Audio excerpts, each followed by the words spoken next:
ما الحكمة في أن الرسول صلى الله عليه وسلم لم يؤذن بنفسه للصلاة ولا مرة واحدة؟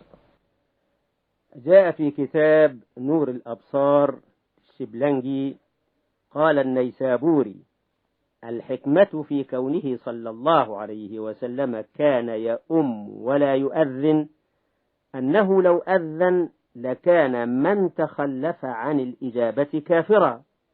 وقال أيضا: ولأنه كان داعيا فلم يجز أن يشهد لنفسه. وقال غيره: لو أذن وقال أشهد أن محمد رسول الله لتوهم أن هناك نبيا غيره.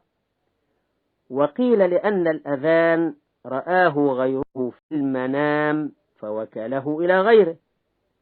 وأيضا ما كان الرسول يتفرغ إليه من أشغاله. وأيضا قال الرسول صلى الله عليه وسلم: الإمام ضامن والمؤذن أمين. رواه أحمد وأبو داود والترمذي، فدفع الأمانة إلى غيره.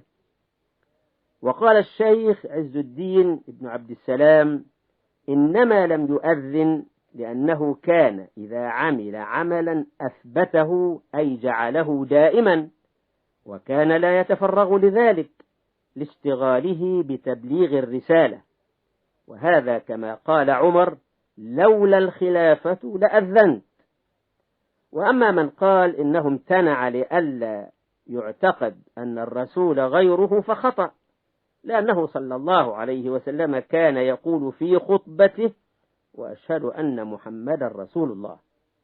هذا وجاء في نيل الأوطار للشوكاني: خلاف العلماء بين أفضلية الأذان والإمامة. وقال في معرض الاستدلال على أن الإمامة أفضل، قال: إن النبي صلى الله عليه وسلم والخلفاء الراشدين بعده أموا ولم يؤذنوا، وكذا كبار العلماء من بعدهم، والله أعلم.